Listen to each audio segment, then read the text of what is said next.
É a nossa área. É, só fica tranquilo, tá? Vamos fazer isso. Você tá nas trincheiras, entende? Tamo entrando no bairro, tamo nas trincheiras. Tudo vai ficar bem. Eu e Drizzy entramos em um posto de gasolina. O amigo dele carrega escondido sob a roupa uma arma de fogo. É a vida real, não um filme. Sinceramente, eu não sei o que pode acontecer. Últimas notícias. Uma pessoa morreu e outra ficou ferida durante uma tentativa de roubo em um posto de gasolina em Chicago. A polícia de Chicago acabou de publicar um vídeo de uma loja. Uma loja no norte de Houston mostra... Conseguimos ver os ladrões fugindo. O número de homicídios em Chicago logo superará os níveis mais altos em quase 20 anos. Ataques violentos, roubos e furtos de carros aumentaram nos últimos 3 anos. Estudos mostram um aumento de 30% no número de crianças mortas por armas de fogo. Hoje passaremos pela cidade dos ventos, dos parques e dos gangsters modernos. A famosa cidade de Chicago. Chicago tem uma energia que é incrível. Passaremos por bairros luxuosos e guetos. Temos a polícia na entrada do bairro e a polícia na saída. Por quê? Para que toda a sujeira fique aqui. Sabe? Estão fazendo uma nova em Chicago. Certo, entendi. É tudo. Por que aqui, o sul, é tão perigoso? Uma vez me colocaram uma faca na garganta, outra vez uma pistola nas costas.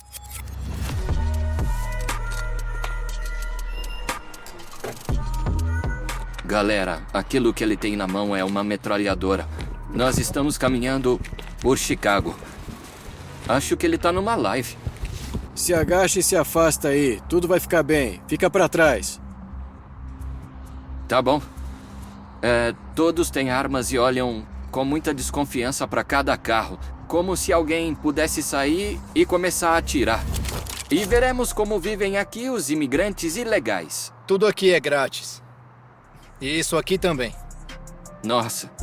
Hoje nós teremos os guias mais incríveis de Chicago. Por exemplo... Meu nome é Drizzy Draco e eu vou pra todos os lugares com essa coisa. Especialmente porque vamos pra bairros onde acontecem coisas ruins. Escuta, você tá em Chicago, meu amigo. E eu também. Comecei como um patrulheiro comum no oeste de Chicago. Depois passei para o departamento antidrogas, onde eu trabalhei disfarçado. Então se preparem. Hoje vocês verão uma Chicago como nunca viram antes. Vamos lá.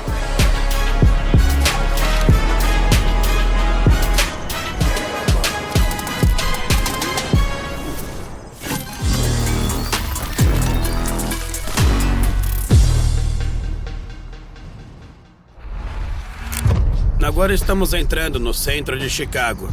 Eu acho que a primeira coisa que as pessoas notam aqui é à esquerda o Rock and Roll McDonald's. Rock and Roll McDonald's.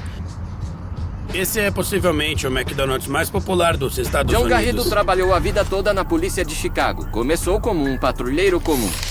Depois eu passei para o departamento antidrogas, onde eu trabalhei disfarçado. Capturava traficantes.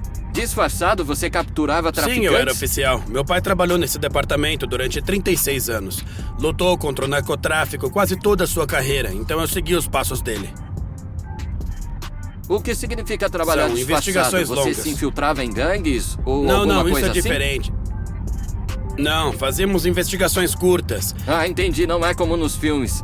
Chamamos de compras controladas. Em uma compra controlada, você tem um oficial armado e um oficial comprador. Eu era oficial comprador. Me enviavam pra rua. Bom, primeiro Entendi. enviavam agentes disfarçados pra fazer a vigilância em carros discretos. E depois eu, como oficial comprador, ia ao ponto de venda indicado. Chegava e entregava o dinheiro ao traficante. Esse dinheiro já estava registrado. Comprava, fazia o acordo. E quando eu saía, chegavam os oficiais armados e faziam a prisão. Eles tinham a prova, a venda de drogas para um agente disfarçado. Estamos indo para o bairro mais caro de Chicago. Já estamos perto deste hotel. Vamos lá porque o John quer me mostrar o hotel mais incrível de toda a cidade. Toda essa área é uma ilha de ouro. aqui estão as casas mais luxuosas e caras. Eu não sei se você já esteve na chamada Magnificent Mile, a Avenida Michigan. Lá estão todos aqueles Starbucks enormes de 3 ou 4 andares, todas aquelas lojas caras. É, sim, estamos nesse tipo de bairro, o lugar com as propriedades mais caras.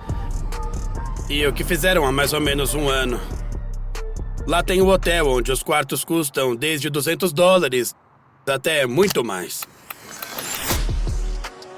E a cidade fez um acordo, comprou todos esses quartos e hospedou milhares, cerca de 2.000 imigrantes. Todos se mudaram para lá, para esse hotel luxuoso, e agora moram lá. Pagaram tudo isso para eles por 1 ano e meio, até quase 2 anos já. O estado de Illinois afirma que alugará quartos de hotel temporariamente para hospedar de maneira segura famílias de imigrantes. Eles agora ocupam todo o prédio e alguns moradores vizinhos disseram que não gostam dessa ideia. As autoridades de Chicago não estão apenas hospedando imigrantes em hotéis luxuosos no centro, também em escolas. A antiga escola primária Wards se tornou um abrigo para imigrantes. Inclusive em salões de jogos. Pouco tempo depois de fazerem reformas aqui, o proprietário deu uma ordem. Gostem ou não, ele resolveu alugar o resto do prédio para abrir um abrigo para imigrantes. Tudo aconteceu muito rápido. Os clientes agora, eles não querem vir mais. Fala inglês? Não. Espanhol? Eu falo. Posso te fazer uma pergunta? Isso aqui era um hotel? Não. De onde você é? Da Venezuela? Não. Eu tentei entrar neste hotel luxuoso, mas não deixaram. Por favor, saia. Eu não posso gravar? Mas isso era um hotel, não era? Afaste-se, por favor. Eu sou youtuber, e isso era um hotel e agora é um abrigo? Embora a porta diga que todos são bem-vindos, não é bem assim com um youtuber. Eu vou tentar fazer alguma pergunta para ver se me respondem. E aí, eu posso gravar? Posso gravar aí dentro? Eu tento falar com eles, mas eles fazem gestos para eu fechar a porta e ir embora. Em Chicago, uma repórter foi expulsa hoje de um hotel que cobra $300 por noite. Um hotel de luxo que agora hospeda imigrantes. Essa repórter... Os vidros são fumê, não conseguimos ver nada. É, só a entrada. E mesmo assim barraram. Tá tudo escuro. É. Posso perguntar, vocês moram aqui, neste hotel? Quanto tempo estão aqui? Podem me dizer quanto tempo estão aqui? Depois, a mulher que não quis responder às minhas perguntas entrou no carro de outro imigrante, que, por sinal, tinha uma bolsa Louis Vuitton. Quanto tempo faz que este hotel é um abrigo? Faz muito tempo. Hã? Há 1 ano. Tá, e no ano passado era só um hotel? Isso. Eu acho que sim. Entendi. No ano passado era só um hotel e agora é só um abrigo. Pergunta no hotel. Mas o hotel não me deixa entrar. Eu não entendo o que eles estão querendo esconder de mim, sabe? Por que mantém tudo em segredo? Pois é. O que tem de tão secreto assim? Exato. E olha que interessante. Este hotel enorme fica bem no centro deste bairro bonito e caro. Vamos lá, vamos atravessar a rua para que você veja melhor. Olha o tamanho que ele tem. Esse era um hotel bem caro aqui, no meio do Distrito de Ouro de Chicago. E agora se tornou um abrigo para imigrantes. E como você pode ver, fecharam todas as janelas. Não deixam estranhos entrarem, não falam com ninguém. Mantém tudo em segredo. Olha aqui, custava a partir de $217 a noite, e isso era só o preço inicial. Este hotel é bem mais caro do que eu tô ficando agora. Eu devia ter me passado por imigrante e me deixariam entrar. Eu ia estar bem melhor agora. É bem melhor. Olha aqui. Esses são os quartos. E tem um terraço no telhado. Essa é a acomodação mais luxuosa em que eles já viveram, se vierem da Venezuela. Mas o que mais me surpreende é que temos americanos sem teto que vivem em tendas. E alguns deles morreram de frio nesse inverno. Isso acontece todo ano e eles nunca terão a oportunidade de se hospedar em um hotel como esse. Então, por que não damos isso a eles também? Se nos preocupamos tanto com os imigrantes, por que não nos preocupamos com os nossos cidadãos americanos que dormem nas ruas? Para mim, isso não faz nenhum sentido. Gastamos centenas de milhões de dólares só aqui em Chicago, sem mencionar o que é gasto em todo o país. Por que não gastar esse dinheiro também com nossos sem-teto que já estão aqui? Todos podem ter suas opiniões e pontos de vista sobre quem deixar entrar ou não. Mas a pergunta final é, por que não nos preocupamos com os nossos também? É tudo. Os imigrantes tradicionalmente vêm para Chicago porque Illinois, do qual Chicago é a capital, é um estado santuário. No total, há 11 estados assim aqui nos Estados Unidos. Estas regiões dificilmente deportam os imigrantes, ou seja, as autoridades locais fazem tudo o que podem para evitar que os imigrantes sejam expulsos daqui. Por exemplo, em Chicago, um policial não pode verificar se uma pessoa tem direito a estar nos Estados Unidos. Caso não tenha documentos, não podem tomar medidas contra ela. E ela tem os mesmos direitos que todos para acessar qualquer programa da cidade. Isso inclui educação e atendimento médico gratuito para os necessitados. Frequentemente, as cidades se declaram santuários. A primeira a fazer isso foi São Francisco, em 1985, quando acolheu centenas de milhares de refugiados de El Salvador e Honduras, onde havia guerras civis sangrentas. O motivo era simples: compaixão religiosa pelo próximo. Com os anos, o número de cidades santuário aumentou. E agora, basicamente, existem estados inteiros onde os ilegais podem se sentir seguros. Poderia-se pensar que esses são principalmente estados tradicionalmente mais religiosos e republicanos, já que se trata de compaixão religiosa. Mas é o contrário, os estados santuários são democratas. Por isso, o problema da imigração ilegal nos Estados Unidos está altamente politizado. Por exemplo, os republicanos de estados como Texas reúnem os imigrantes em ônibus e enviam para cidades democratas, como Los Angeles e Chicago. A liderança de Chicago está pedindo ajuda após a chegada de outro ônibus cheio de imigrantes do Texas. Afirmo que somente esta semana chegaram 60 ônibus cheios de pessoas à Cidade dos Ventos. Como resultado, os ilegais estão por toda parte.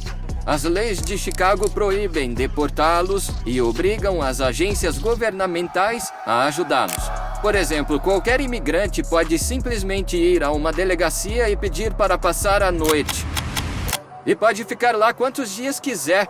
Pode se instalar em uma delegacia, viver lá e a polícia ainda vai dar comida para ele. E essa situação é tão grave que centenas de recém-chegados passam a noite dentro das delegacias. Atualizada esta manhã, 794 imigrantes vivem em delegacias por toda a cidade. Logo, as delegacias simplesmente transbordaram. As entradas começaram a parecer campos de refugiados. Foi então que as autoridades decidiram alugar hotéis para acomodar todas as pessoas que continuavam chegando do sul. E qual é o benefício para o hotel? Eles têm uma reserva cheia todas as noites. Recebem o cheque com o dinheiro do governo, que cobre tudo. Não é grátis. Não é que os donos do hotel digam, queremos ajudar a cidade, dá o nosso hotel de graça. Assim, por toda Chicago apareceram hotéis refúgio.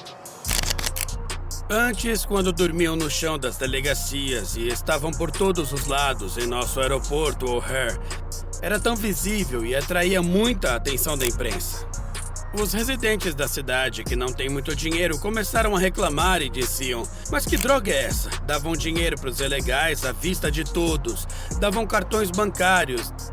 E as pessoas perguntavam, por que não nos dão isso? Enfim, isso atraiu muita atenção. E o que as autoridades fizeram? Eles esconderam todo mundo. Escondê-los, entendi. Fizeram isso para que não fossem tão visíveis e, portanto, não gerassem tanta atenção.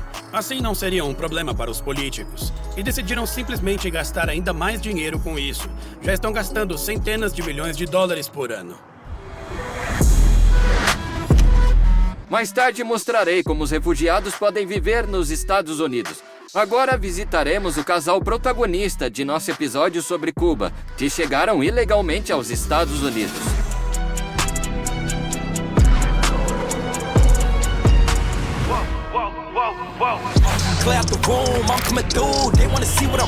O clima em Chicago muda muito. Hoje, por exemplo, eu saí de manhã com um moletom e à tarde choveu.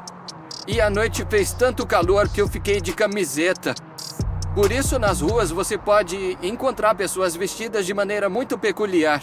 O clássico de Chicago é alguém com uma jaqueta quente, talvez até com um gorro, mas usando shorts e sandálias. Podem sair de pijama, podem sair de pantufas, não se importam com o que dizem ou como olham, simplesmente não se importam, dormem com esses pijamas e acordam e podem ir a uma cafeteria para tomar um café e o café da manhã, sabe? E com o mesmo pijama. Mas isso não significa que os americanos não sigam a moda. Em geral, os americanos são a maior sociedade de consumo, comprando todas essas marcas de luxo. Isso, 100%. E eu vi isso quando trabalhava em um banco em Nova York e as pessoas chegavam de pantufas e pijama e, sabe, pessoas que ganhavam milhões de dólares por ano. Chegavam com um terno da lavanderia e se trocavam no trabalho e 5 minutos depois saíram como se valesse $1 milhão.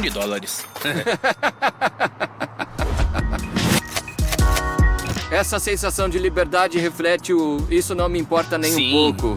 Não Sim, ligo o não que se pensam importam de com mim. o que os outros pensam ou como os outros olham, sabe?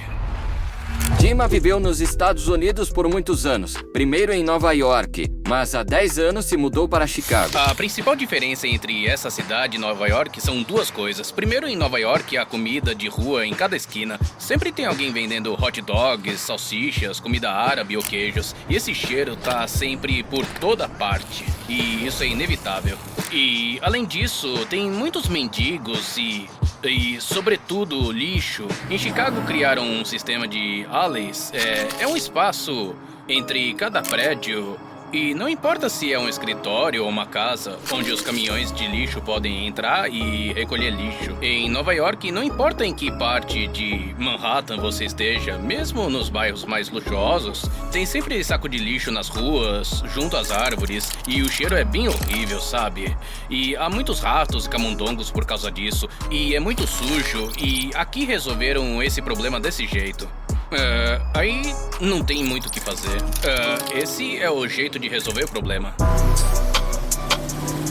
Dima é gerente em uma grande empresa de logística que transporta carga por todos os Estados Unidos. Durante a pandemia, os caminhoneiros começaram a ganhar milhares de dólares. Em nosso canal haverá um episódio especial onde viajarei em um caminhão por todos os Estados Unidos. Veremos quanto dinheiro é possível ganhar com isso. Matemática simples.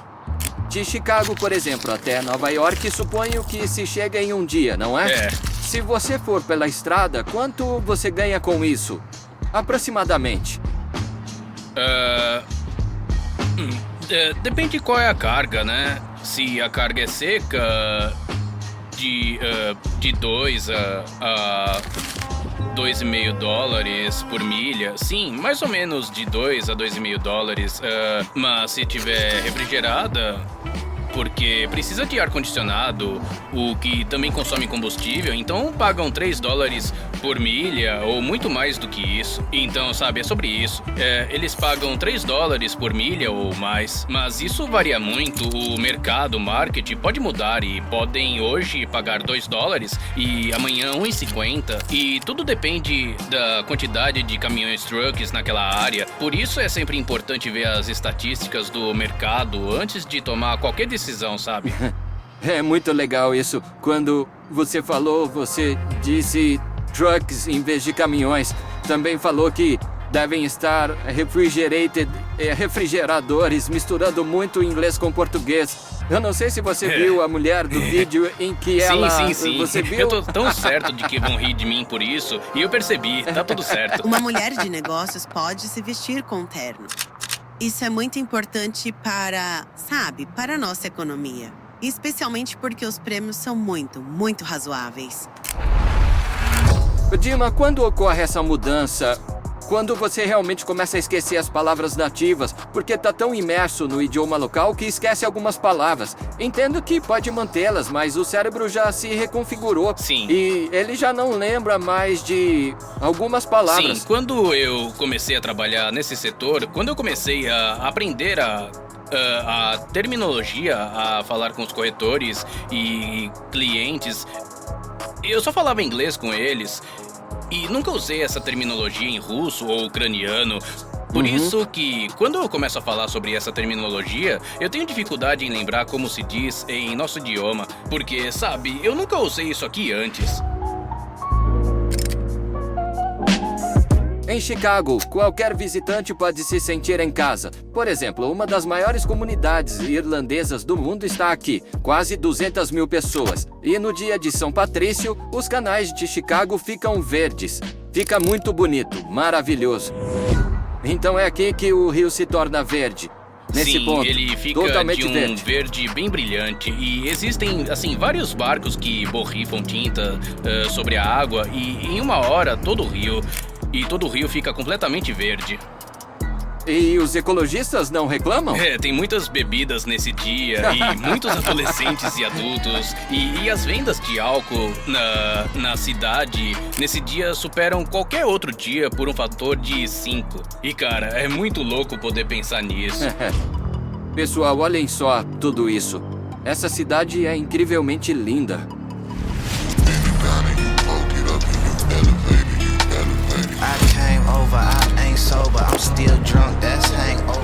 Nesta mesma cidade está uma das maiores comunidades italianas do mundo. O que é surpreendente, porque em italiano o nome da cidade soa não muito bem. Chicago, em italiano, significa fiz nas calças. Ah, isso não é verdade. É verdade.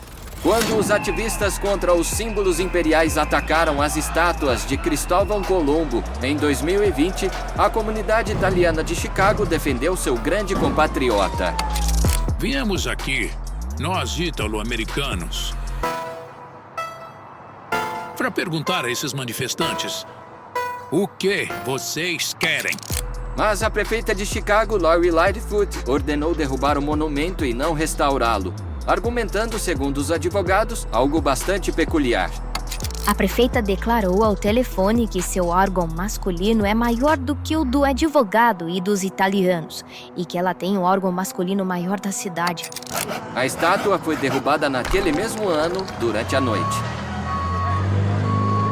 A maioria dos residentes de Chicago e seus subúrbios são de origem alemã.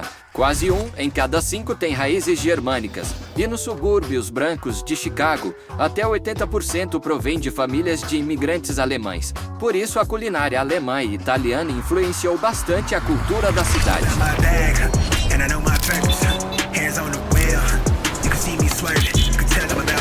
Eu e o Dima vamos experimentar os lendários hot dogs de Chicago no famoso local Portillo's.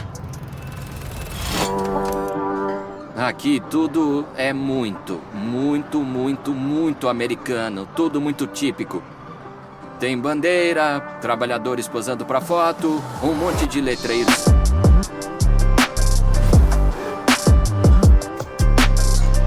Este lugar faz hot dogs e sanduíches ao estilo clássico de Chicago, onde a salsicha é apenas de carne bovina e, em vez de molho, usam relish.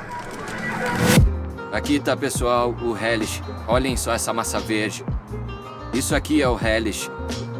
É o ingrediente estrela do hot dog local. O relish é originalmente o molho que os britânicos inventaram na Índia, adaptando especiarias indianas ao seu gosto. Mas nos Estados Unidos e no Canadá mudou. São vegetais em conserva cortados em pedaços grandes, geralmente pepinos, tomates, às vezes rabanetes e frutas ácidas. Você tem que comer com gosto.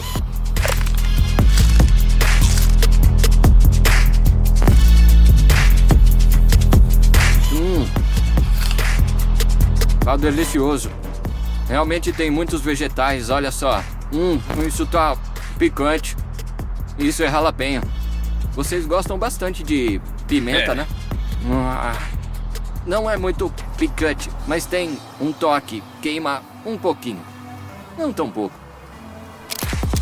Tem um estereótipo de que os americanos gostam muito de Coca-Cola. Sim, é Isso verdade. É verdade Eles costumam beber muita Coca-Cola e fazem algo que sempre me surpreendem. As pessoas vão ao McDonald's ou a uma pizzaria e pedem comida com muitas calorias, como batatas fritas, e ao mesmo tempo pedem Coca-Cola Light. E qual é o sentido disso? Acham que isso vai ajudar, como se fosse um consolo?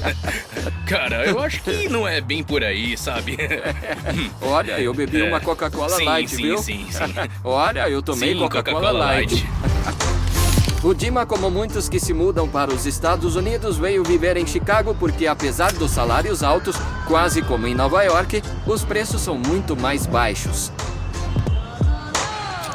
Quando eu cheguei a Chicago, eu havia vivido 2 anos em Nova York e eu precisava encontrar trabalho um quanto antes. E aí um amigo meu trabalhava como taxista e ele me disse que naquela época, em 2013, se ganhava muito bem e você podia ganhar cerca de $2.000 por semana, então era muito bom, $2.000 por semana como taxista? Como taxista.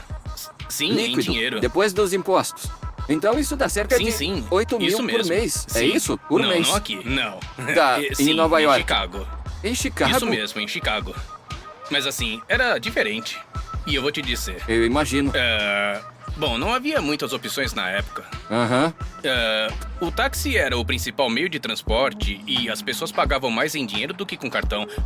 E... a economia era melhor. Sim, antes era bem melhor e... a economia estava em bom estado, então as pessoas não tinham problemas em te dar gorjetas ou pegar táxi. E você estava muito requisitado e as pessoas te davam $20 a mais só pelo serviço. E era muito louco. E isso é verdade. É sério, isso é verdade, acontecia sim, mesmo? isso as realmente pessoas acontecia. Pagavam mais? Era Espera, uma coisa isso muito dá doida. $100.000 por ano líquidos, não é? Sim, praticamente. Naquela época, os preços eram 40% mais baixos, o aluguel era mais barato. Então quer dizer que em 1 ou 2 anos você poderia comprar um bom apartamento? O apartamento que eu alugava em Chicago, bem na frente do Lago Michigan, custava $1.050 por mês. Quer dizer que em 3 ou 4 dias ganhava o bastante para pagar um aluguel, é isso? Sim. Com o taxista. Agora esse mesmo apartamento tá $2.500 por mês. Agora subiu bastante. Sem dúvida. Entendi. E hoje, quanto ganha um taxista? Muito menos. Cerca da metade. Agora quase ninguém pede táxi na rua. Tem o Uber e você pede um carro e aí ele chega em cerca de uns 2 minutos quase.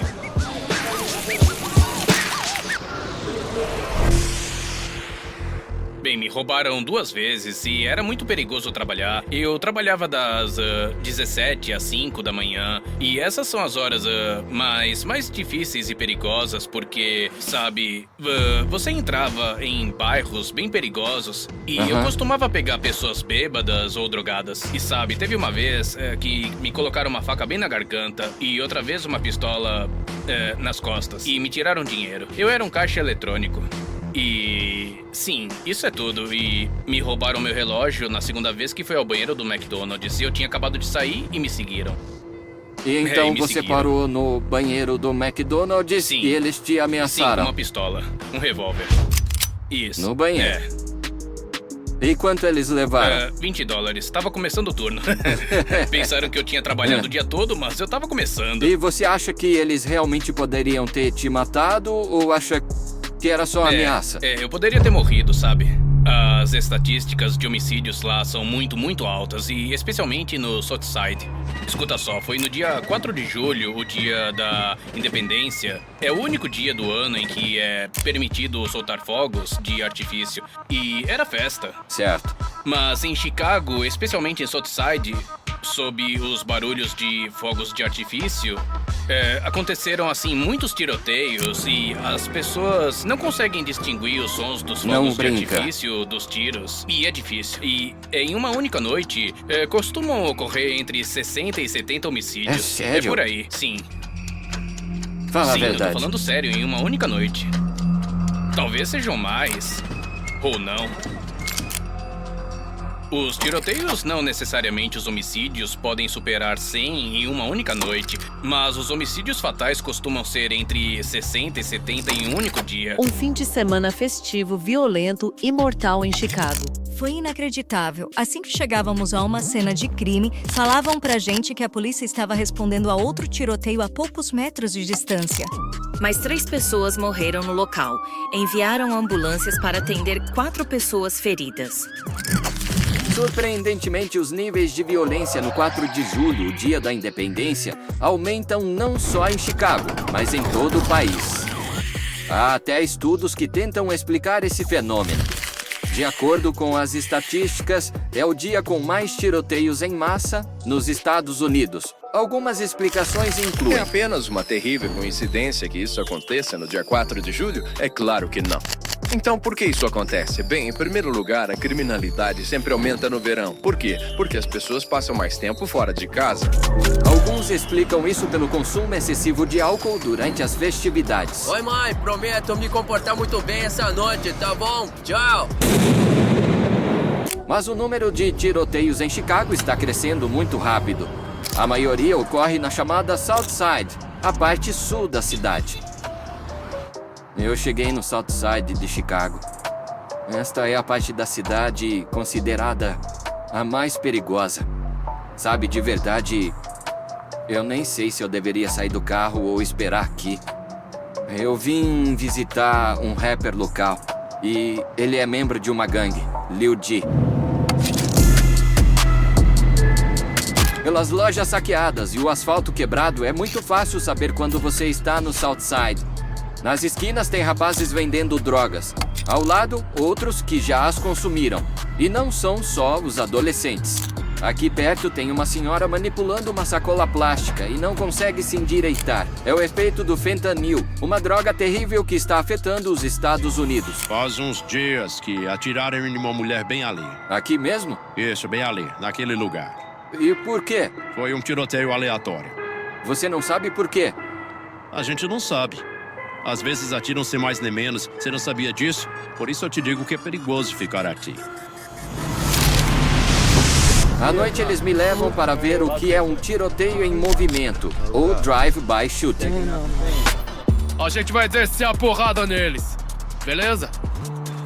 Armados até os dentes, patrulham o bairro para protegê-lo de gangues rivais. Não se preocupa, Stas. Estamos entrando no bairro. Estamos nas trincheiras.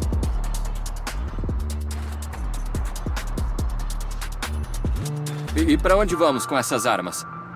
Nos carros que passam pelo bairro, as crianças mostram suas armas e sua vontade de usá-las. O que você tem aí? É uma metralhadora? Esse aqui é o brinquedinho que a gente usa. De onde você é, cara? Da Rússia. Rússia? Ah, tudo bem. Você sabe onde fica a Rússia? Eu sou da Rússia. É, por isso eu pergunto. É um Kalashnikov russo. Vê essa daqui, bro.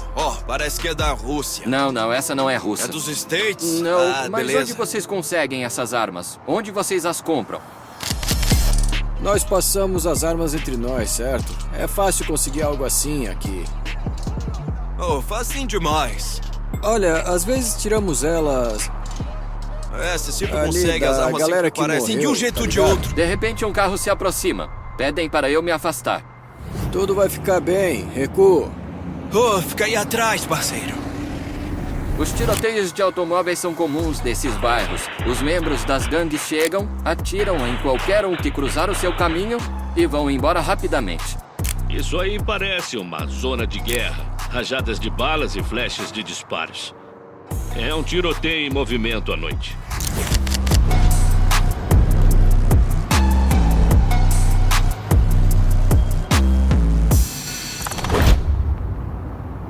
Todos os garotos têm pistolas e olham com desconfiança para cada carro que passa, como se alguém pudesse aparecer e começar a atirar. Aqui, eu tenho uma tatuagem no pescoço, Significa que eu sou desse bairro 2073, desse bairro. Pode chegar aqui, mais perto, eu não consigo ver. 2073, Aqui. Esse garoto tem o número da sua aqui, rua tatuado no pescoço. 2073. Diz que protege seu bairro dos forasteiros. Sou desse bairro, aqui, De quanto em quanto tempo tem tiroteios? Todo tempo. Vamos, bora. Nós só respondemos, amigo. Sempre tem alguém morrendo nas ruas. Os tiroteios são normais. E você não tem medo de sair andando e qualquer dia alguém vir e atirar em você? Isso que acontece aqui acontece em qualquer cidade. Se você mora aqui, você tem que acostumar, entendeu? É assim.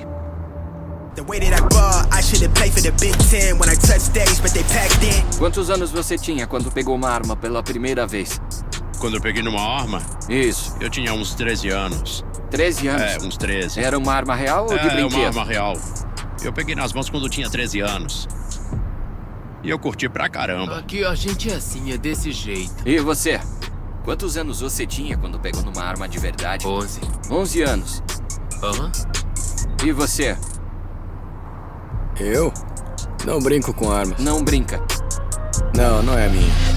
Aqui ninguém esconde as armas. Para os moradores é completamente normal falar com alguém por videochamada ou fazer streaming nas redes sociais com um rifle na mão. Fiquei gravando por vários dias em diferentes partes do sul de Chicago. E sempre havia armas presentes. Um menino tinha uma pistola que me impedia de colocar o microfone. Outro literalmente tinha uma arma aparecendo na calça. Em alguns lugares havia tantas armas que até me proibiram de gravar. Não pode? Tá bom. Aqui percorrem as ruas com armas prontas para serem usadas. E em qualquer estado. Em uma viagem do sul da cidade até o centro, jamais imaginei que os meninos que estavam comigo sacariam suas armas e começariam a cantar e dançar com elas no banco de trás. Sem problema! Galera, provavelmente esta é a viagem mais extrema de toda a minha vida. Tem dois caras aqui com rifles e estamos a toda velocidade por Chicago. E é claro que eu não estava preparado para o que aconteceria quando nós paramos em um posto de gasolina. Vamos fazer isso. Você tá nas trincheiras, entende? Um estava portando um rifle. Eu não sabia o que o outro tinha, mas eu esperava o pior e continuei gravando. É a vida real, não é um filme. Não é um filme.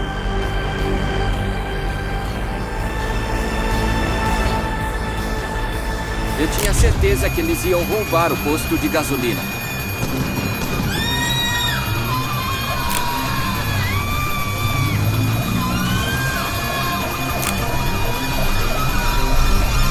Mas no final só entraram para posar para uma live. Eu descobri que o lugar era de um amigo deles. E aí, você tá bom? Ó, esse cara é da Rússia. Então quer dizer que vocês se conhecem. Escuta, galera, eu fiquei um pouco nervoso quando ele entrou aqui com as armas. Não, porra, eu percebi, eu te vi, cara. Você tá assustado, né? No começo eu fiquei bem assustado, porque eles entraram armados. Mas no final eu descobri que era só um amigo deles. Conheciam aquele sujeito. Não tinham intenção de roubar nada hoje. Vocês conhecem? Esse maluco aí veio da Rússia. Eu não sou amigo Stas. Reparem como os clientes reagem a eles armados. Agem como se fosse algo completamente normal. Ei, tem policiais lá fora? Tem policiais? Tá, vambora. Aí, meu irmão, a gente só tá procurando um negócio pra beber. Agora a gente vai lá pro estúdio.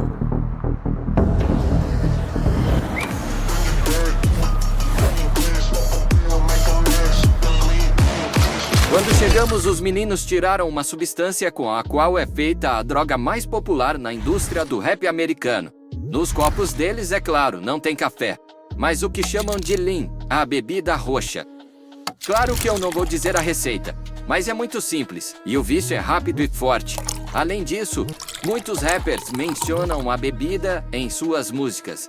Acredita-se que o estilo hip-hop drill, que surgiu nos bairros de Chicago no começo dos anos 2010, esteja relacionado com a popularidade dessa droga, que desacelera a mente, mas aguça os sentidos. O lean não é consumido apenas por rappers. Aqui está a reação de alguns idosos que provaram pela primeira vez em um vídeo do canal Complex no YouTube. Confiram. Oh, Deus, está muito bom.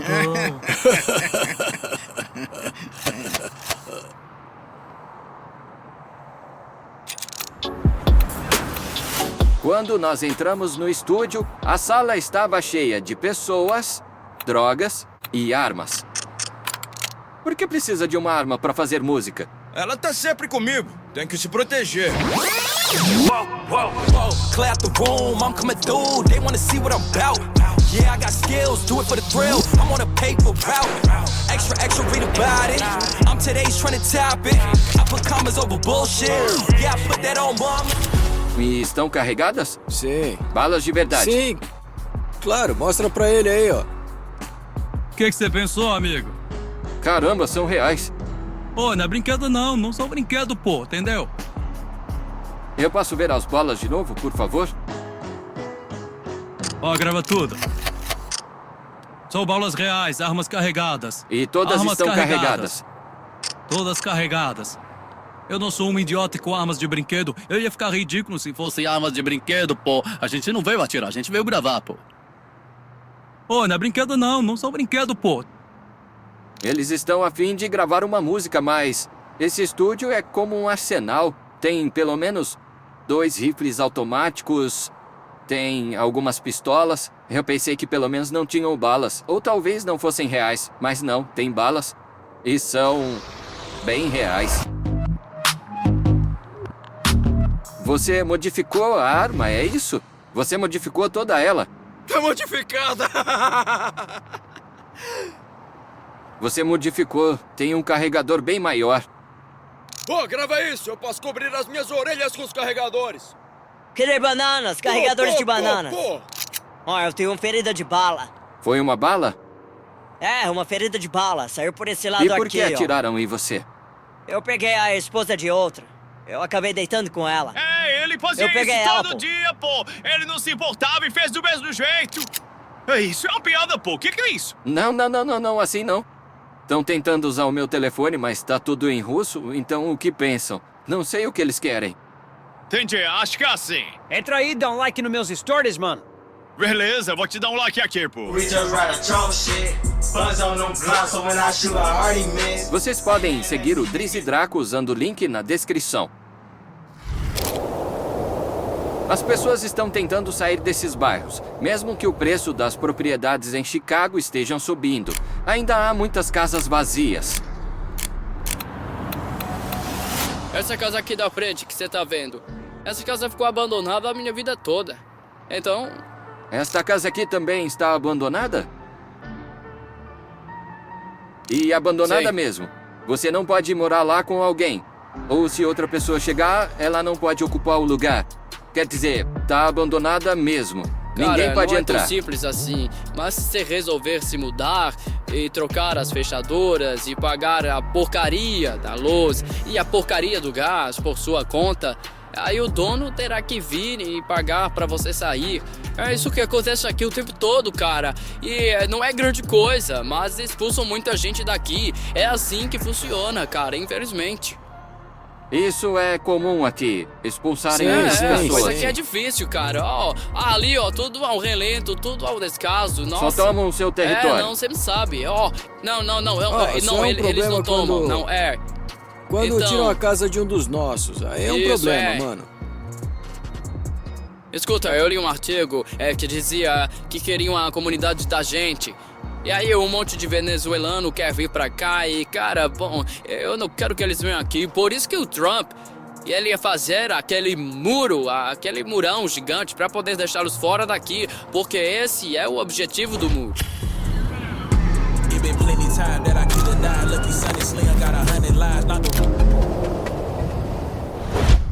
O que a gente tem que fazer é recuperar a nossa comunidade, porque já tem muito venezuelano aqui, pô.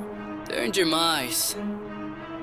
Esses bairros são chamados de trenches ou trincheiras. São os lugares mais perigosos das cidades americanas. As zonas da cidade são divididas, não de forma oficial, mas assim. Os melhores bairros se chamam neighborhood, bairros normais e comuns. Os mais pobres, com um grau maior de criminalidade, se chamam hood. E se for ainda mais pobre, gueto. Mas as trincheiras são outro nível. Um bairro pobre, cheio de armas e de gangues.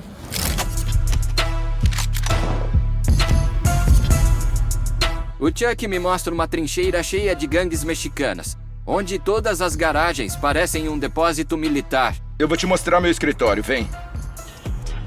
Ele me pediu para não mostrar o rosto das pessoas que eu ver lá dentro. Mas olhem só o que ele tira das calças.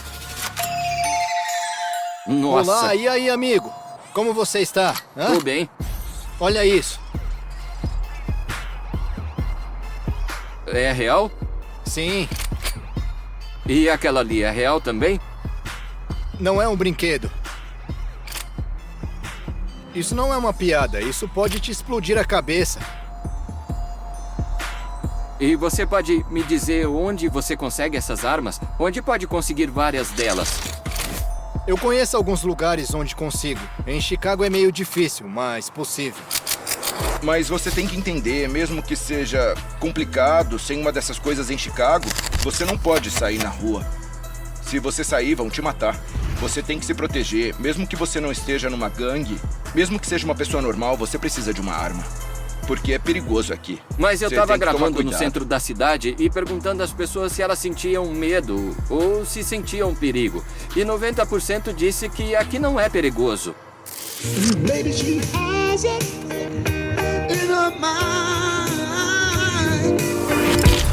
Você acha que Chicago é uma cidade segura? Sim. A gente tá aqui há uns 5 dias e parece bastante seguro. Sim. Sim. Eu gostei dessa cidade e eu vou voltar mais vezes porque ela é segura e confortável, com certeza. Você acha que Chicago é uma cidade segura? É. Nós somos de Los Angeles, não sabemos. E Los Angeles é segura? Na real, eu acho Chicago Mais bem seguro mais que seguro. Los Angeles. É. Com certeza, bem mais seguro. Mais do que Nova York. Eu moro no centro de Los Angeles. Não tem comparação. Amo minha cidade, mas aqui é mais limpo. Bom, o centro é aqui, sabe o que eu quero dizer? Se você tá no centro, você tá longe. Se você tá no centro é porque você é turista. Ou se mora no centro é porque você tem sorte, tem dinheiro. Sabe, você tá longe daqui, mas infelizmente muita gente aqui não tem dinheiro suficiente. Eles têm que viver em bairros pobres, mas não querem fazer parte das gangues. Eles acabam precisando de armas em casa, porque, sabe, quando você chega do trabalho às 3 da manhã é perigoso. E alguém pode tentar te roubar ou alguma coisa desse tipo, entende? Você tem que se defender ou talvez esteja relacionado a alguém que possa defender você. Olha, meu irmão mais novo, vamos dizer que ele não tá em uma gangue, mas ele sabe que ele é meu irmão mais novo. E todo mundo sabe que ele é meu irmão. E alguém pode querer atacar ele pra chegar em mim, sabe? Quantos anos você tinha quando entrou pra gangue? Acho que 12 anos. Você também? 12 anos? Mais ou menos. Eu era uma criança pequena. Por que você fez isso? Você lembra? Por quê? Não sei, só sempre fui independente e queria fazer parte de algo. Vivia vendo os caras se divertindo juntos, como irmãos, e queria ser um deles. Algumas pessoas não têm figuras paternas e não entendem certas coisas.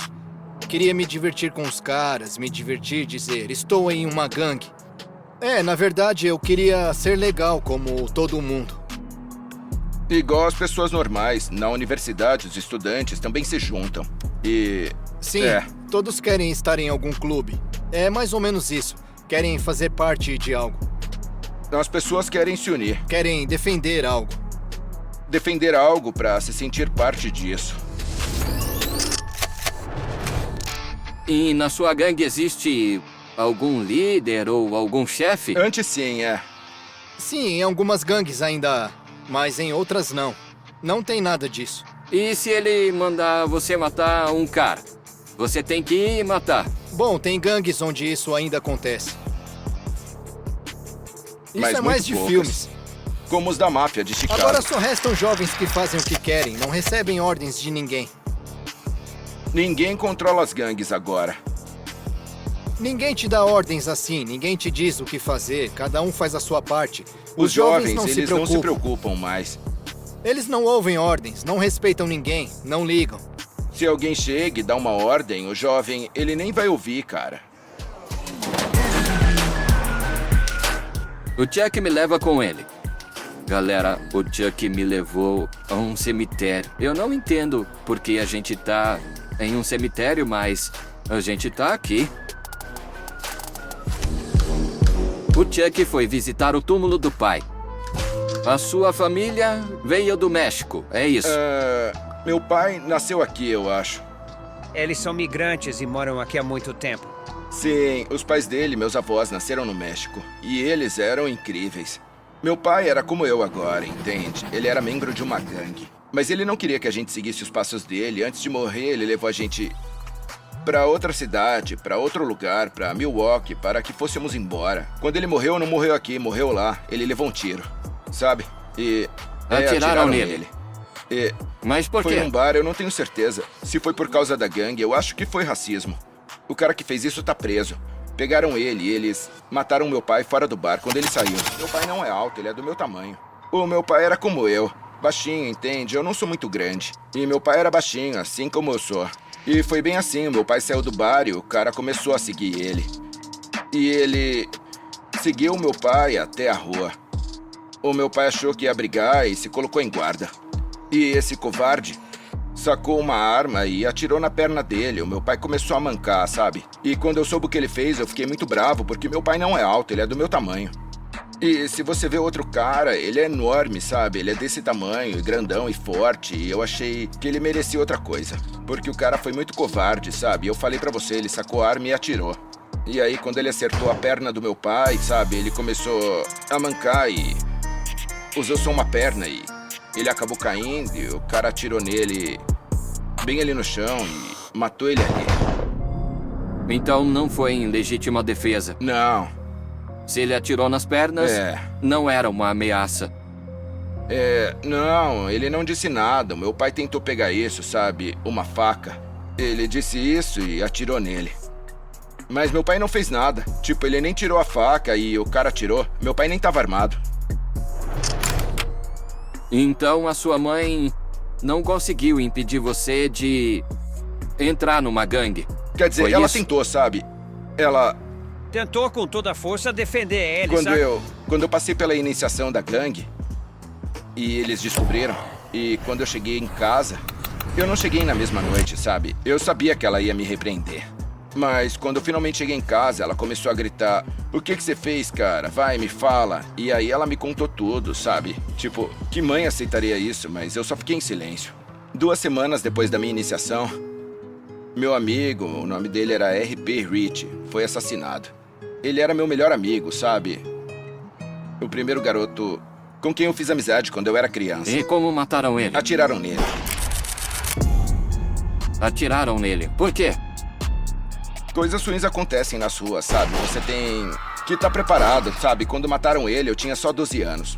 Quer dizer, ele tinha 12 ou 13. Foi lá no sul. É assim que são as coisas, cara. Um garoto de 13 anos já pode ficar em apuros com as gangues. Sim. Foi esse cara que me meteu em tudo isso. Mas ele tava lá em uma gangue diferente. E a iniciação, como eles fazem? Eles prometem alguma coisa? Fidelidade pra sempre? Como que funciona isso? Tem proteção pra família, pra você? Como que é que funciona? Bom, cara, pra mim a iniciação foi um pouco diferente. Sabe, ela foi um pouco diferente porque meu pai, ele era líder da gangue aqui do bairro. Então, foi um pouco diferente comigo quando eu decidi ingressar.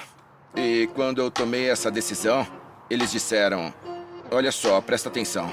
Respeitamos a memória do seu pai e podemos dar a bênção pra você." Abençoado é quando os caras influentes da área falam pra você, eles protegem você, tipo, esse garoto tá bem, sabe? Ele não precisa fazer os exames. E eu pude aderir desse jeito. Mas eu não queria ser tratado de forma diferente, sacou? Entende? Não me dê vantagens especiais. Eu não queria tirar vantagens por causa do meu pai.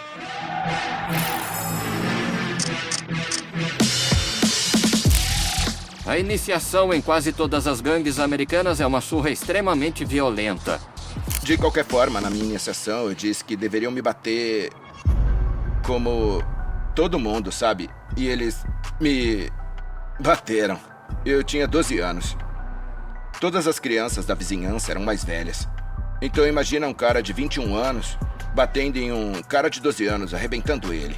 Você não se defende, você não pode bater em ninguém. Você só tem que apanhar. Não é fácil, Você tem cara. que mostrar que você suporta a exatamente. dor, senão eles batem em você ainda mais. E não pode proteger o rosto, né? Só tem que ficar Quer dizer, parado. você não pode cobrir o rosto e eles não podem te bater no rosto também. É, proibido, não podem bater pode, no rosto. por isso Entendi. você tem que ficar desse Nessa jeito. posição. É, sem bater na cara. Sem bater na cara. É por isso que na iniciação você fica desse jeito assim. Você cobre o peito, o melhor pra poder respirar e...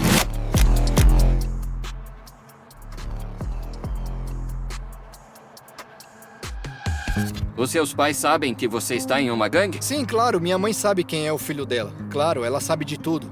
Ela é a minha melhor amiga. Eu conto tudo a ela. Nem sempre foi assim, mas agora eu conto tudo pra ela. Tem coisas das quais seus pais não vão poder te salvar. Minha mãe tentou muito me tirar da rua e no começo eu não queria ser um criminoso.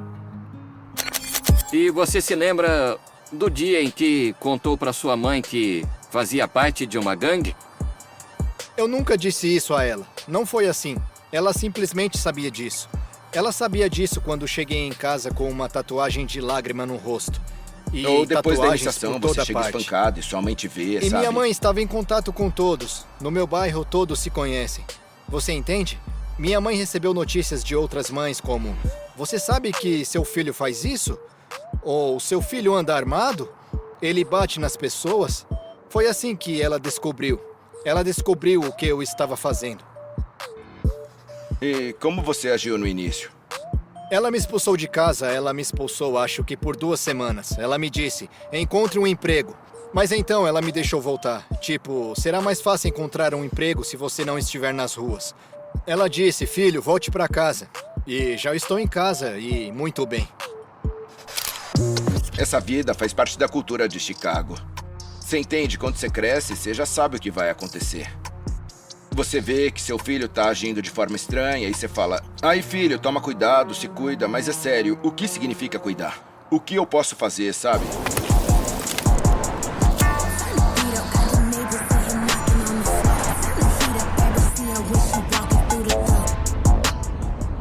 E se você quiser sair, a surra ainda é pior. Consegue explicar isso? Então, meu pai queria sair da gangue quando nós fomos embora. E aí ele falou que ele queria sair da gangue, mas sabe por quê?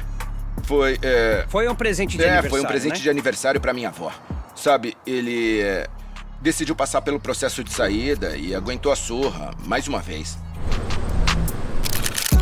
Ou seja, quando você sai também passa por uma surra, só que mais forte. Muito mais forte. Quando me contaram, me disseram que bateram nele por uns 5 minutos seguidos. Eu não lembro se eram 5 ou 6 minutos. Da cabeça aos pés, bateram na cara, em todos os lugares. E eles usam tudo que eles têm nas mãos. Te batem com qualquer coisa. Chuta com um pedaço de pau. Eles simplesmente pegaram tudo que encontraram no chão e acertaram ele. Mas em 5 minutos você pode matar alguém se bater desse jeito. Essa foi a decisão dele. Foi o presente de aniversário pra mãe dele. E você? O que dá aos seus pais nos aniversários? O que acha desse tipo de presente? Comente.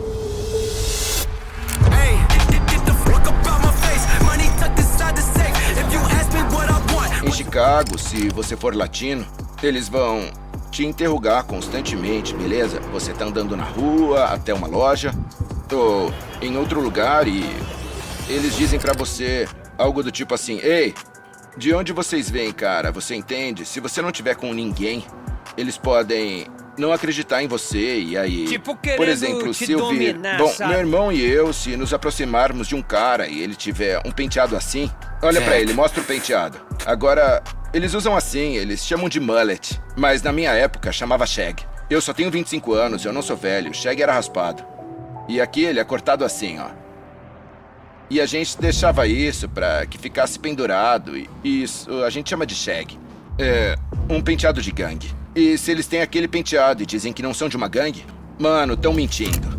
Eles estão mentindo, vão espancar ele, vamos verificar o telefone, vamos ver com quem ele tá falando, com quem ele tá se relacionando, sacou? Vão verificar até as tatuagens. Vão mandar levantar a camiseta pra ver tudo. Se você não mente, se é neutro, você tem muita sorte. Aí vão te deixar passar. Mas se souberem que você tá mentindo e é uma pessoa normal, é melhor você raspar a cabeça.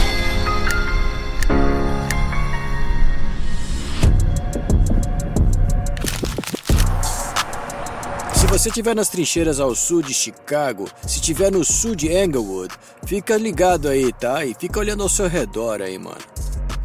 E a polícia costuma vir aqui? O tempo todo, é um inferno, mas escuta... Eles não podem impedir tudo isso. Ninguém liga pra polícia aqui, entendeu?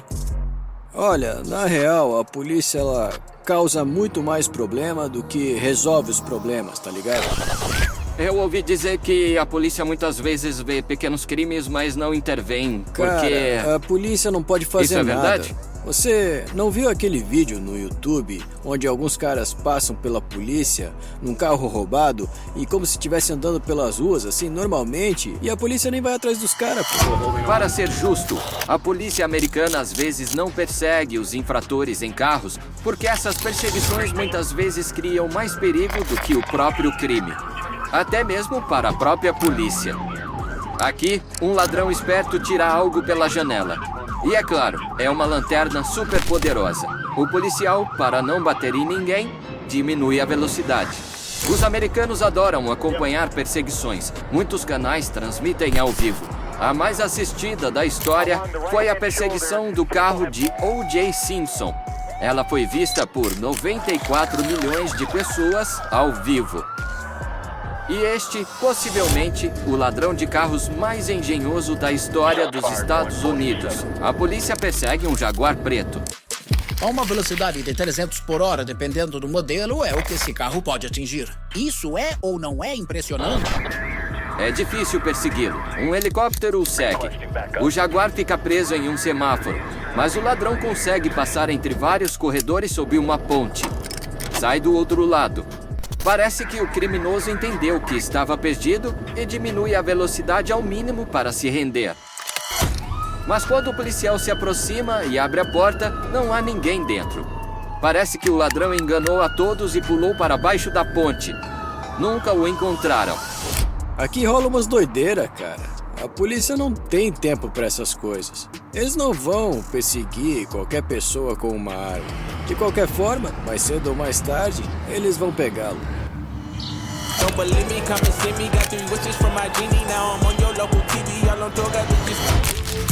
2016 foi quando tudo começou a mudar.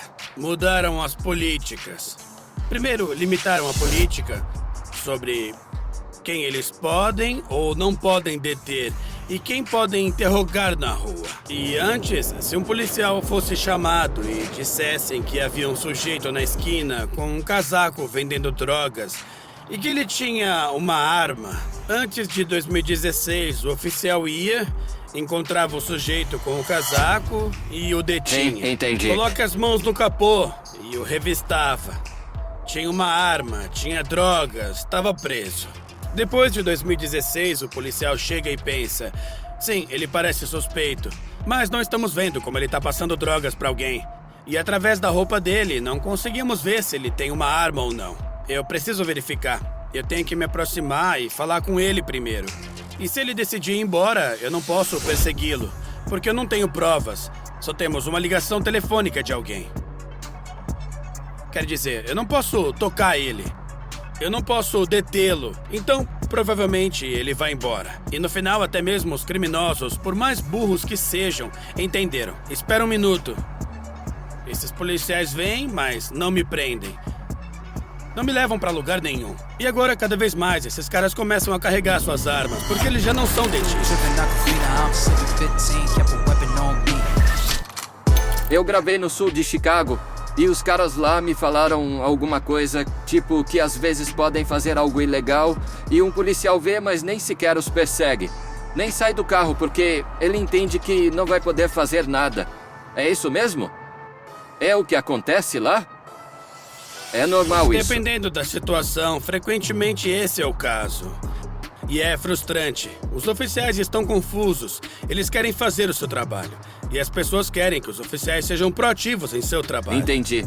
Mas, infelizmente, as ações proativas foram tão limitadas que a polícia tem tido muita dificuldade em fazer alguma coisa. Começou a se regular de forma mais rigorosa as ações da polícia nos Estados Unidos para melhorar o trabalho e reduzir os abusos policiais. Apesar das muitas leis que igualam os direitos, estudos autorizados mostram que a maioria dos afro-americanos considera que a polícia e os tribunais são injustos com eles. Mais de 60% dos brancos também concordam. Este é um estudo do Pew Research de 2019. Em 2020, uma onda de manifestações pelos direitos da população afro-americana percorreu o país, apoiada por muitos políticos e governadores. A prefeita de Washington até renomeou a praça em frente à Casa Branca como Black Lives Matter Plaza. Inclusive, escreveram isso no asfalto. E logo ao lado apareceu a frase Defund the Police, ou seja, tirar fundos da polícia. A causa foi o assassinato do afro-americano George Floyd pela polícia durante uma prisão. Esse vídeo se tornou viral. Este caso literalmente abalou a sociedade americana. Floyd se tornou um herói e mártir para muitos, e a polícia, o inimigo. A situação se agravou tanto que a maioria dos policiais simplesmente se recusa a falar sobre o assunto com medo de represálias. Eu posso te perguntar sobre toda essa situação com o Floyd? Vai ficar aqui. Eu só quero entender o que os policiais conversavam entre si naqueles momentos, sabe? Você estava de serviço naquela época? Sim. Bom, todos estavam muito confusos naquela hora. Você chegou a ver o vídeo? Você não viu o vídeo completo? Sim. Eu vi o vídeo. Não? Você não viu o vídeo completo? Aqui está. Começa com os policiais saindo da loja onde Floyd supostamente pagou com dólares falsos, indo em direção no seu carro. Depois já sabem o que aconteceu, mas infelizmente não posso te mostrar tudo, pois o YouTube pode bloquear esse conteúdo. Vou deixar o link na descrição. Mostre a história de outra maneira. Então, eu sou totalmente contra como isso terminou, é claro. Eu não tô falando sobre a morte, ninguém justifica isso e como o oficial pressionou as costas dele. Mas o que eu tô dizendo é, considerando todas as drogas que ele engoliu, porque quando o policial se aproxima, dá pra ver que ele tá engolindo drogas. E assim, mesmo que ele tivesse colocado ele no banco de trás e tivesse levado ele pra delegacia, de qualquer forma, ele provavelmente teria morrido de uma overdose. Deve-se dizer que as duas autópsias mostraram que Floyd morreu por asfixia causada pelo policial, não pelas drogas. Embora no seu corpo tenham sido encontradas fentanil, metanfetamina e outras substâncias psicoativas. O policial que o matou recebeu 22 anos e meio de prisão.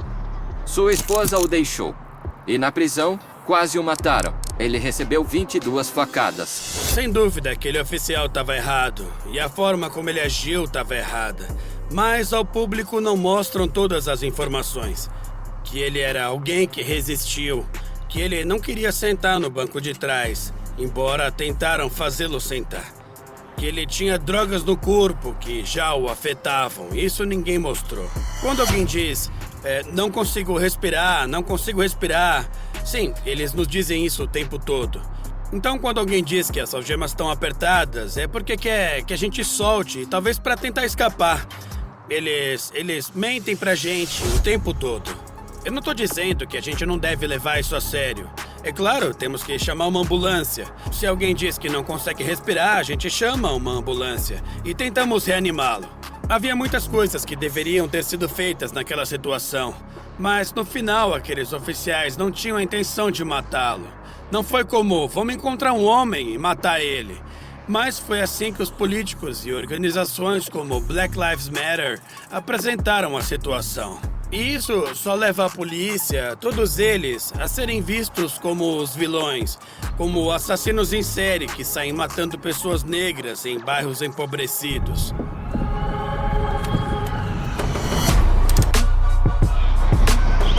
Os policiais agora têm medo de trabalhar? Você entende o que eu quero dizer? Sim, eu não diria que eles estão com medo. Não tem medo de nada, mas não querem trabalhar. Porque você não quer ser o protagonista do próximo vídeo viral. Certo. Você não quer ser o sujeito do qual eles fazem um exemplo e te mandam pra prisão. Isso dificulta o trabalho que, na verdade, as pessoas querem fazer. Quando as pessoas entram nesse trabalho, vivemos em Chicago, uma cidade perigosa, E nos juntamos à polícia porque queremos ajudar, queremos proteger, queremos servir, queremos fazer isso. Por isso a gente se une. Mas fica difícil trabalhar quando você é constantemente bombardeado com essa retórica antipolicial de políticos, organizações e jornalistas. Quem realmente ganhou com tudo isso foram os jornalistas que fizeram transmissões 24 horas de cidades em chamas. Eles ganham dinheiro com isso. Os policiais se mudam para estados onde se sentem mais protegidos, principalmente o sul republicano, Texas e Flórida. Simplesmente vão embora. E não saem da polícia, saem da polícia de Chicago. Curiosamente, não são só eles que vão embora.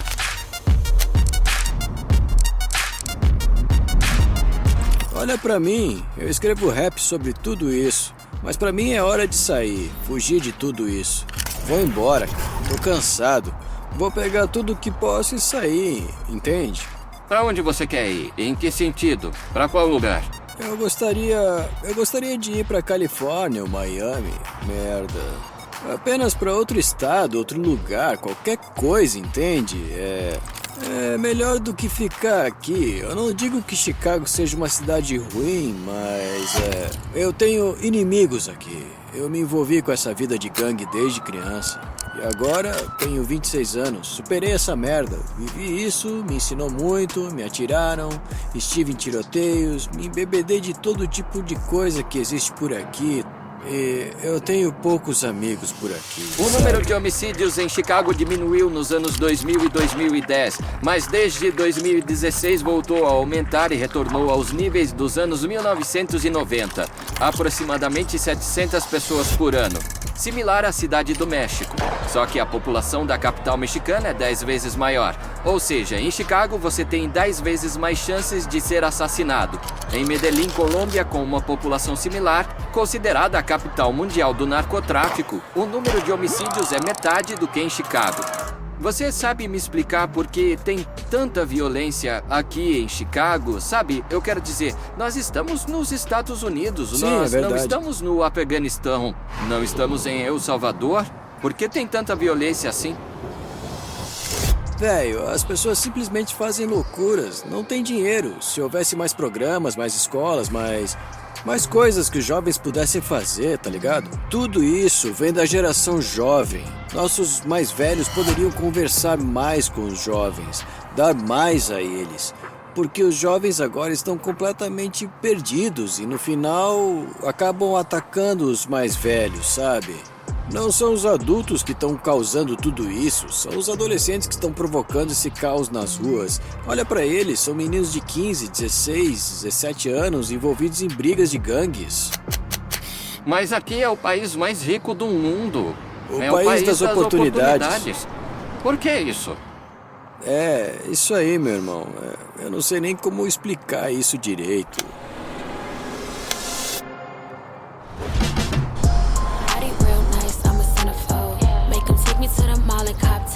Nos países pobres, às vezes as pessoas não têm outra opção a não ser entrar em uma gangue para poder ganhar dinheiro, para ter uma vida decente. Isso é verdade. Mas aqui nós estamos no país das oportunidades. Estão em um lugar onde pode-se ganhar dinheiro em qualquer lugar.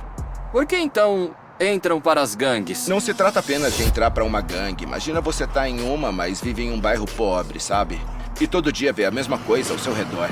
O problema é que aqui em Chicago, muitas pessoas cometem crimes e nem entram pras gangues, mas são presas por roubos, por qualquer coisa. E por quê? Porque as pessoas aqui têm fome. As pessoas aqui são famintas. E as pessoas têm que comer.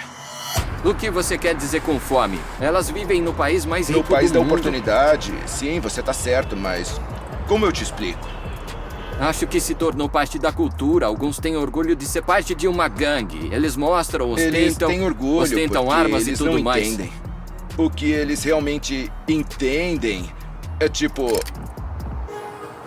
Bom, eu só posso falar por mim.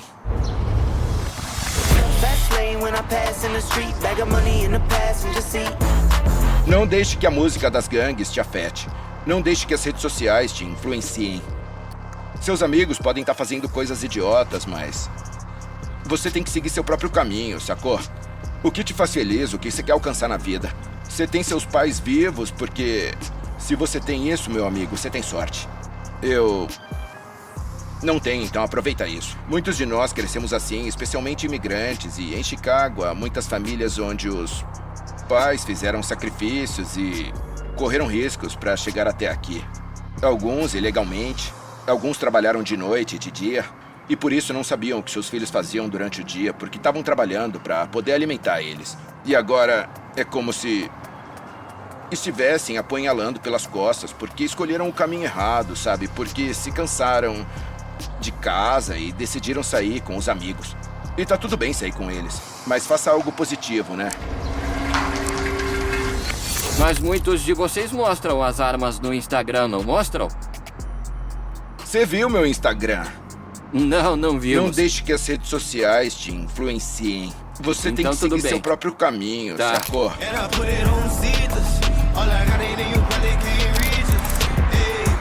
E aí? Essa é a Pizza Boy. Então, E ele aí, é meu como amigo vai? youtuber. É um prazer Ele é um conhecê-lo. youtuber. Tudo bem? Agora ele tá ao vivo. Não, eu tô gravando, mas não estamos ao vivo. Beleza, ele tá só gravando. Ele quer ver Chicago e eu tô guiando ele. Eu tô gravando as pessoas de Chicago. As pessoas com negócios aqui não vêm apenas para ganhar dinheiro. Elas estão envolvidas com a comunidade, sempre dão algo de volta, sempre nos apoiam. Ele, por exemplo, sempre leva pizza para a polícia. Mas por que você faz isso? Qual o motivo? Você pede dinheiro assim. Este é o seu Nem negócio. tudo se trata de dinheiro. Se trata da comunidade, de devolver um pouco da sua hospitalidade.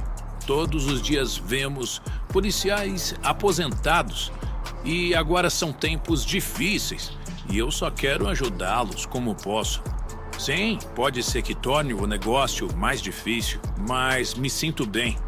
Gosto de poder ajudar aqueles que nos ajudaram no passado. Então, bem, são coisas assim. E eu só faço o meu melhor. Os moradores da cidade costumam apoiar as lojas e restaurantes locais. Por exemplo, as escolas não se associam com uma grande empresa para fornecer os almoços. Em vez disso, pedem sanduíches aos restaurantes locais, garantindo para as crianças comida de qualidade. A maior parte de Chicago são bairros residenciais baixos de uma planta. Claro, tem o centro. E quanto mais você se aproxima do centro, mais altas as casas e mais altos os arranha-céus. Mas Chicago é uma cidade de bairros. Quanto ganha um policial aqui? Tudo bem se for segredo.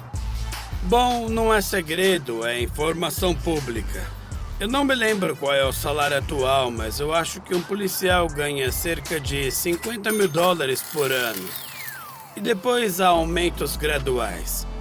A cada 5 meses e depois a cada 1 ano tem um aumento. Depois de 5 anos de serviço, eles devem ganhar algo em torno de 80 mil, 85 mil. Os salários de todos os agentes de polícia são publicados abertamente. E depois de 30 anos de serviço, um policial comum recebe $120 mil por ano. Isso é $10 mil por mês. Os salários estão crescendo, mas a diferença não é muito grande entre os empregados comuns e os chefes. Por exemplo, um capitão da polícia, que é o cargo mais alto da polícia na cidade, ganha $14 mil por mês. Não muito diferente dos 10 mil que o resto ganha. Isso, é. Antes ou depois dos impostos? Antes dos impostos. E quanto? Isso. Quanto fica Sim. depois dos o tio impostos? Sam, ele... Paga-se muitos Ele impostos pega a parte aqui? dele. É isso ou eles são reduzidos? Bom, geralmente eu acho que uns 30% vão para impostos federais e locais. Eu acho que o total é quase 30%. Então, se alguém ganha 100 mil por ano, na verdade, teria cerca de $70 mil aproximadamente. E a gente tem que lembrar que, se compraram uma casa, precisam pagar uma hipoteca. E a hipoteca de uma casa média em Chicago é talvez de $2.500 a $3 mil por mês. dependendo de quanto pagaram inicialmente. Mas o mínimo tá em torno de $3.000 por mês.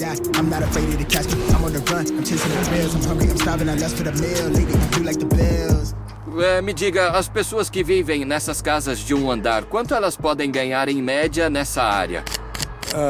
Eu acho que uns 2.000 por mês.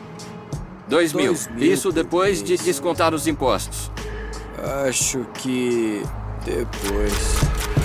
E hoje, quanto custa alugar uma casa desse jeito? Acho que é entre uns 1.500 e 2.000 por mês. Tá 1.500. Então, se ganham 2.000 e pagam 1.500, sobra só $500 para viver. É isso. É mais ou menos, né? Mas depende do caso. Tem gente que ganha mais e tem gente com hipotecas que precisa pagar ainda mais, tá ligado?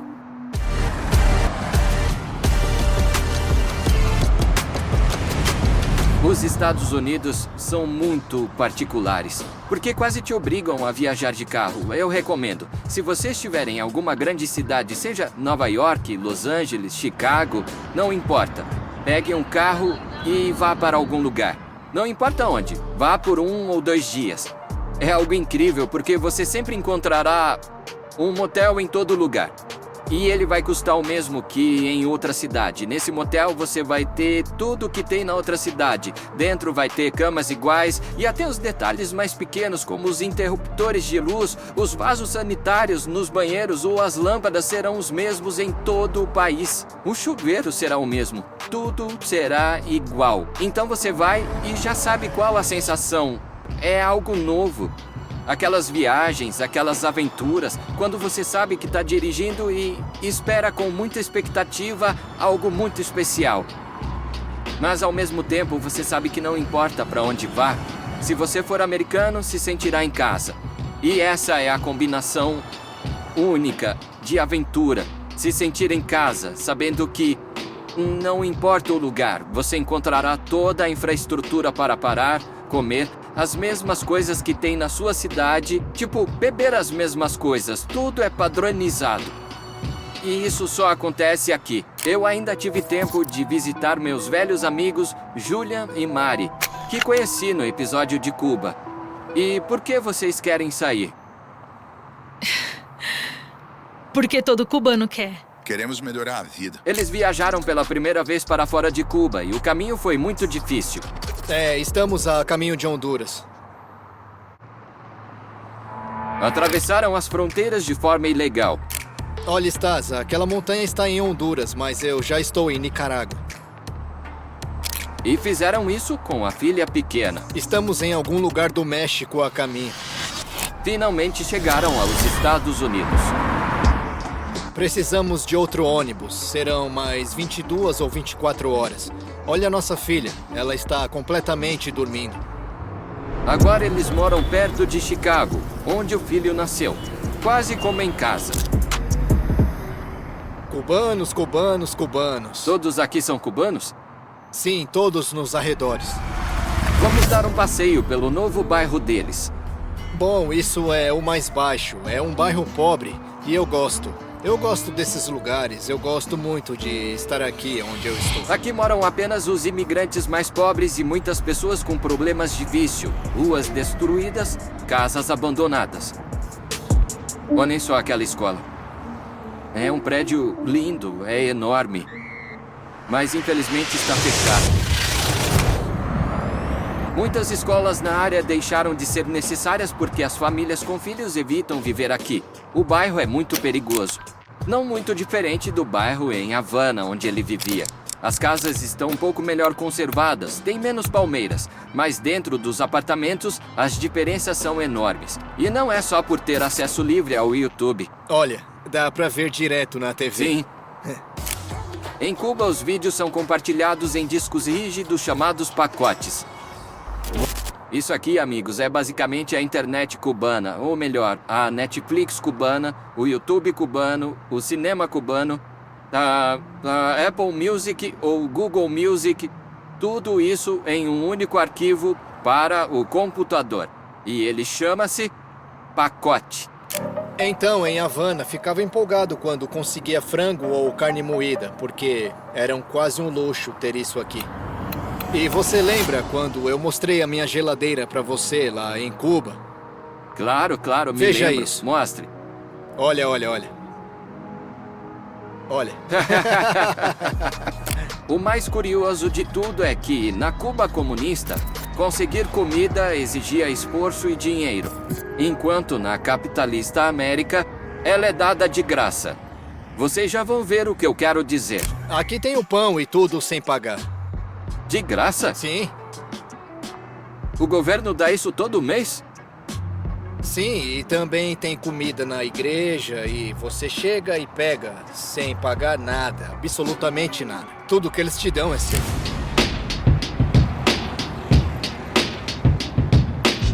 E tudo isso aqui é de graça. E isso aqui também. Caramba! Tudo que é para as crianças aqui é grátis. Tudo isso é grátis também? Alguns também recebem dinheiro. Só que a gente não teve essa sorte. Isso é raro, depende muito do estado. Por exemplo, Isso, aqui depende na do Flórida, estado. quase todos recebem dinheiro. Aqui só dão dinheiro aos solteiros. Para as famílias com crianças, eles não dão nada. Tudo o que vocês estão vendo neste apartamento foi doado. Os brinquedos foram doados, geladeira, berço, roupa de cama, fraldas, cremes e comida. Ele me mostra uma montanha de sapatos grátis, até uns bem resistentes. Televisor grátis, cadeira de bebê grátis, micro-ondas grátis. E a lista continua. Mas isso não é ajuda do governo. São os próprios americanos que doam o que têm para ajudar os necessitados. Por todo o país há bancos de alimentos, onde qualquer pessoa pode receber comida de graça ou a baixo custo. Não apenas imigrantes, mas qualquer pessoa com dificuldades, especialmente com o aumento dos preços nos últimos anos. O primeiro foi aberto por um empresário da Califórnia, John Van Hengel, em 1967. No começo, recolhiam produtos vencidos ou em mau estado, mas hoje também há doações de alimentos frescos. O governo não tem nada a ver com isso.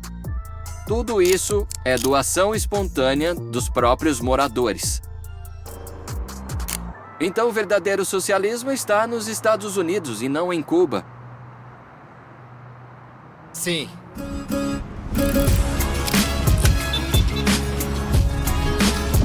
Você consegue se lembrar do que esperava dos Estados Unidos? Isso se parece com a realidade? Tem uma grande diferença entre as suas expectativas e realidade hoje? Sim. Tipo o quê? Em que é diferente? Aqui a realidade é mais dura que em Cuba. Aqui tudo é muito mais brutal. O que você quer dizer com isso? Me explique. Brutal, que é muito mais forte. O quê? Muito mais forte. E se você está sozinho, assim como nós, aí é muito mais difícil ainda. É, muito mais. Eu pensava que chegaria, trabalharia e ganharia o suficiente para viver. Mas já se passaram 2 anos e não consegui fazer o que quero. Por exemplo, comprar ferramentas e ter o meu próprio negócio. Não é tão fácil, especialmente quando você trabalha sozinho. Aqui tudo é dinheiro. Se você quiser levar seu filho ao médico, tem que pagar. Se quiser deixá-lo com alguém para ir trabalhar, tem que pagar também. Uma creche aqui custa $25 por criança por dia. Tá, $25 por hora. Não, por dia. Por dia. Pagamos $250 por mês por 2 crianças. Também pagamos pela luz. Não, a luz não, mas o gás e o aluguel. Tá. Agora já está chegando o dia 5 e eu tenho que pagar o aluguel. Mas não tenho dinheiro porque ainda não tenho nenhum trabalho. E quanto custa o aluguel? É daqui a 3 dias. Sim, mas quanto custa? $600. Sim, e já cortaram a internet porque... $600, tá? Eu me atrasei no pagamento. Foi isso.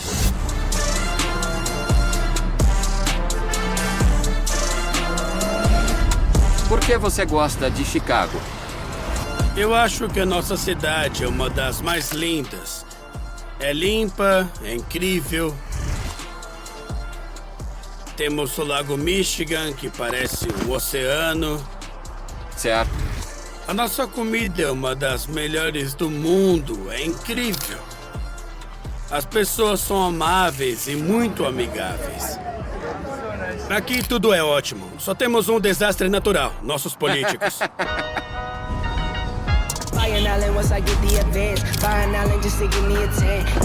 O que você acha de Chicago? Essa cidade de contrastes, de parques e arranha-céus. Um lugar acolhedor onde as pessoas ajudam os estranhos, mas que também sabe carregar uma arma caso necessário. Uma bela e vibrante cidade urbana, com uma cidade pequena no fundo. Comente, eu sempre respondo. Deixe seus likes, isso alegra o nosso dia. E se compartilharem este vídeo, alegrarão ainda mais seus amigos. Obrigado por assistir e não se esqueçam de ativar a notificação. Nós seguimos daqui. Além disso, quando uma pessoa tem uma televisão, quer ter 3, mesmo que não assista. Quer ter 3 carros, mesmo que só use um. Quer ter 17 mil pares de sapatos, mesmo que só use 2 pares. Quer 20 jeans, mesmo que só precise de um. Mas aqui as pessoas são livres, não são? A liberdade no sentido material, sim. Mas não há liberdade aqui. Nem no mundo, para mim. Para mim, todos esses, os da direita, os da esquerda, todos são a mesma coisa. O comunismo, o capitalismo, para mim, é tudo a mesma coisa também. São como 2 velhos que ninguém realmente viu ou conhece.